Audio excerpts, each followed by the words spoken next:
Šogad koledžu izglītībai Latvijā aprit 10 gadi, un neskatoties uz jau šobrīd sasniegto, tai ir plašas izaugsmes iespējas. Koledžu vēsture nav tik sena, 10 gadus apmēram atpakaļ.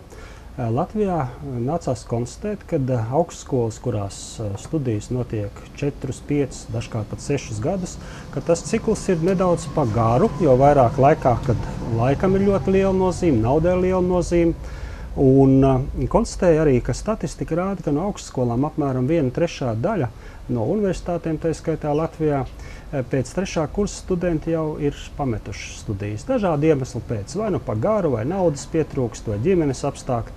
Un tad es domāju, arī šī ideja radās, ka vajadzētu augstāko izglītību, bet mēģināt dot tādu kompaktu, uz praksi orientētu un daudz īsāku. Nu, un tad likumā radās ieraksts, ka koledža izglītība, tā ir augstākās izglītības pirmais līmenis, ko sniedz 2 līdz 3 gados. Koledžas 10 gadu laikā ir diezgan būtiski attīstījušās. Tātad pašlaik valstī ir 25 koledžas, no kurām 17 ir valsts un 8 ir privātās. Koledžās studē vairāk kā 12 000 studējošo. Katru gadu koledžās iegūst apmēram 2,5 tūkstoši kvalifikāciju, tas ir 2,5 tūkstoši absolventi. Tad, un it sevišķi pēdējos gados koledžas var just, ka studējošie vairāk izvēlas koledžas. Tā, piemēram, iepriekšējā gadā, ja kopējais uzņemto studentu skaita samazinājums bija par 25%, tad, teiksim, valsts koledžās bija pat neliels pieaugums par 4%. Tas nozīmē, ka koledžu izglītība ir tāda koncentrēta, pietiekoši īsa, 2-3 gadi uz praksi, tieši uz praktisko darbību vērsta izglītība. Un līdz ar to, teiksim, krīzes laikos tātad studējošie izvēlas tādu vairāk izglītību, kur var iegūt īsākā un koncentrētākā veidā.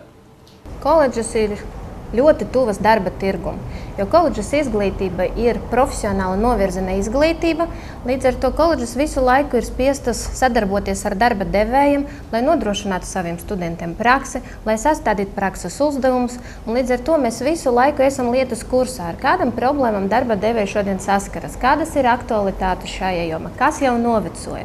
Šāda ziņa koledžas ir ļoti elastīgas un ļoti ātri pielāgojas darba tirgumu. Koledža nozīme aizvien pieaug, īpaši ekonomiski grūtajā laikā, jo ļauj kvalificēti sagatavotiem cilvēkiem ātrāk nonākt darba tirgū.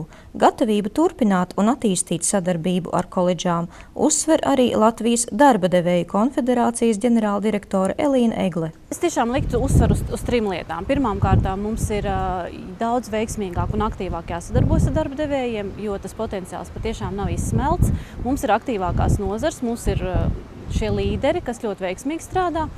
Otra lieta ir, protams, daudz ciešāka, integrētāka sadarbība ar augstskolām, jo tātad arī šajā līmenī šīs programmas var nodrošināt daudz īsākas, cilvēkiem ir nepieciešams investēt daudz mazākus resursus apmācībās, un, protams, darba devēji var daudz ātrāk sagaidīt atpakaļ cilvēkus. Un trešā lieta ir, protams, ņemot vērā to, ka šīs koledžas tomēr ir daudz mazākas izmēru ziņā, viņas var daudz veiksmīgāk reformēties, daudz veiksmīgāk pārskatīt tās programmas, kuras viņas īsteno, un, protams, skatīties, kas reģionālā griezumā konkrētam reģionam ir nepieciešams. Jāatzīmē, ka Latvijas koledžu beidzēji var doties tālāk studēt gan uz universitātēm Latvijā, gan ārvalstīs. 8 gadus atpakaļ es absolvēju koledžu.